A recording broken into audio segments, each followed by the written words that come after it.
Please subscribe and don't forget to press the bell icon to get notified whenever we upload a new video. Lined up over the next 30 minutes, but first let's talk about the action from the equity markets. What a day for the Wall Street. Markets continued their strong run for the 8th consecutive day as Nifty and Sensex ended up closing the day both above the 50 and 100-day moving averages. So, for instance, as you can see on your screens, the Nifty opened below 10,400 mark but recovered in trade to end above the 10,500 mark. Sensex recovered about 406 points from lows with gains of about 0.5%. Banks also rallied today about 0.5%, while mid-caps outperformed with gains of about 0.4%. So a great start to the week as far as the Indian equity markets is concerned. But let's pull up currency markets then for you. The rupee today weakened to a 5-month low of 65.46 to the dollar. It has been trading in a range of about 14 paise in today's session. So there you go on your screen, 65.43 now. On Friday, the US Treasury had added India to the monitoring list for currency manipulation, and that's a move that is likely to make the RBI scale back forex intervention. Again, that is if the dollar strengthens significantly. Other factors putting pressure on the rupee include a higher than expected trade deficit, which has pushed traders to go long on the currency. Dollar strength on the back of demand from oil companies is also pushing the dollar higher, and that's the reason why we have seen the rupee weakening in trade today. But let's get straight to the big exclusive interview of the day.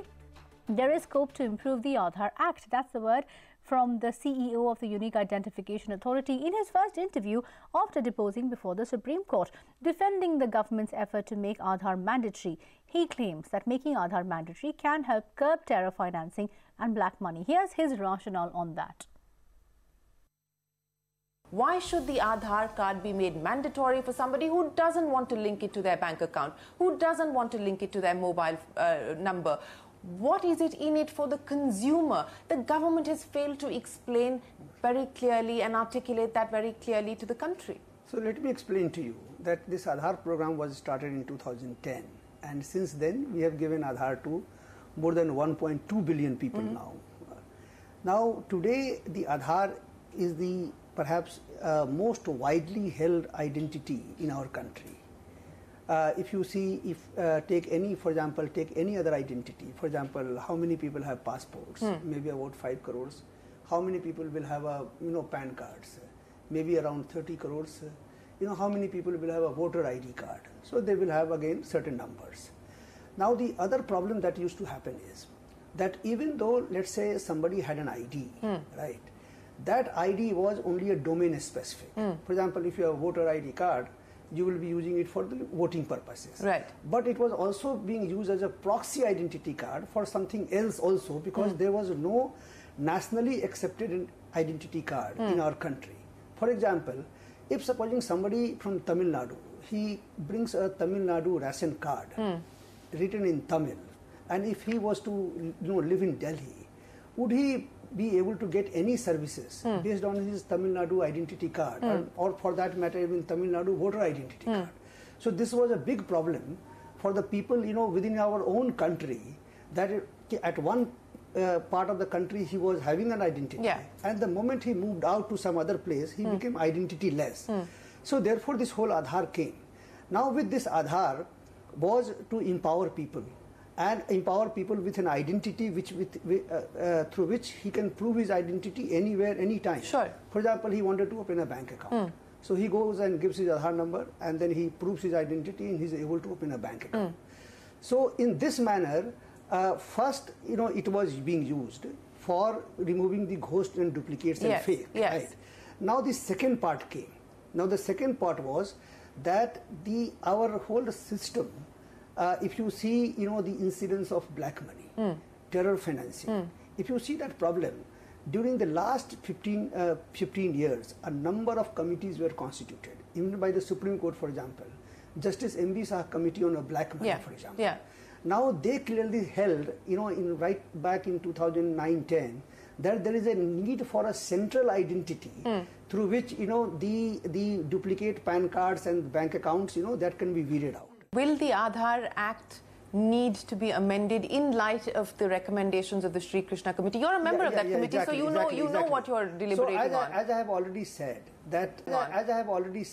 that there is always a scope for improvement, because So there will be need for improvement? I mean, wherever the Justice Sri Krishna Committee feels that there is some more strengthening is required, definitely we'll take that in a very positive manner, and we will do that. But that does not mean that the entire Aadhaar Act itself, because let us wait for the Justice Sri Krishna's committee, and so just because there are certain improvements, for example, some improvements will be suggested maybe in the IT Act, right?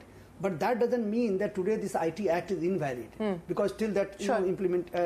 So this need for improvement doesn't invalidate the present. Alright, that's just a portion of the interview. You can catch that entire conversation at 7 p.m. only on CNBC TV 18.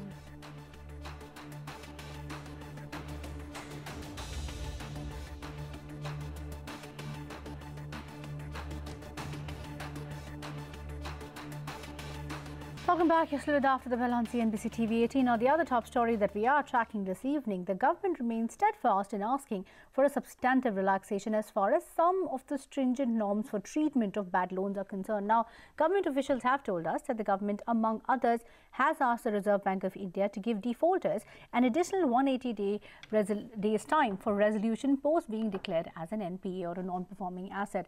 Sapna Das, who broke that story, is here with the exact details. Sapna, it is obviously clear that the government is concerned that tighter norms could push more defaulters towards bankruptcy. But what more are you picking up? Okay, we have lost Sapna on the timeline, but of course that 180-day extension is something that would be very critical. We don't know if RBI is going to be accepting that, but that is what Sapna has picked up from top government sources, that an additional 180-day timeline is going to be given. And the other critical point is that we understand that approval by 75% of the lenders would be enough. That is what the government believes at this point in time, and that the one-day default period, that is the notice of or NPA classification within one-day default, should be scrapped altogether. Let's move on to another CNBC TV 18 exclusive, and here's the latest in the PNB fraud probe.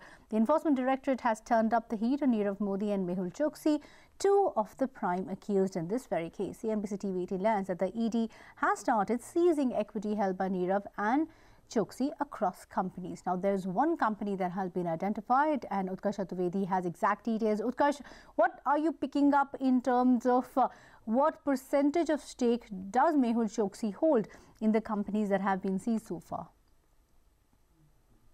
Well, this is a part of the process where Enforcement Directorate really wants to secure the amount of the fraud. And what we are picking up is that ED has gone ahead and identified companies where both of these individuals, whether it is Mehul Choksi or Nirav Modi, have their stake. What we are picking up is that 20% stake in one of the largest entertainment company in India, Wishcraft International Private Limited, has been frozen by ED.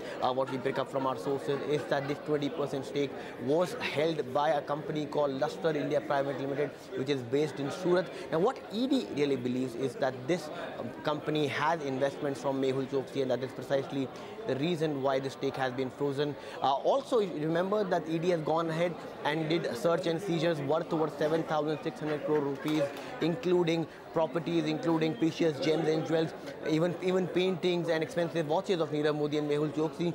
And this is a process. This is a continuation of that process. So this is the first company which we are picking up. What our sources in ED tell us is that they will look at other companies as well, where Mehul Choksi or Nirav Modi have a direct or indirect stake. Of course, we haven't been able to get an official comment from Wishcraft, and we are awaiting the same. Let's take a very short commercial break on that note. Here's what's lined up on the other side. So I had to give some rebates to government of India.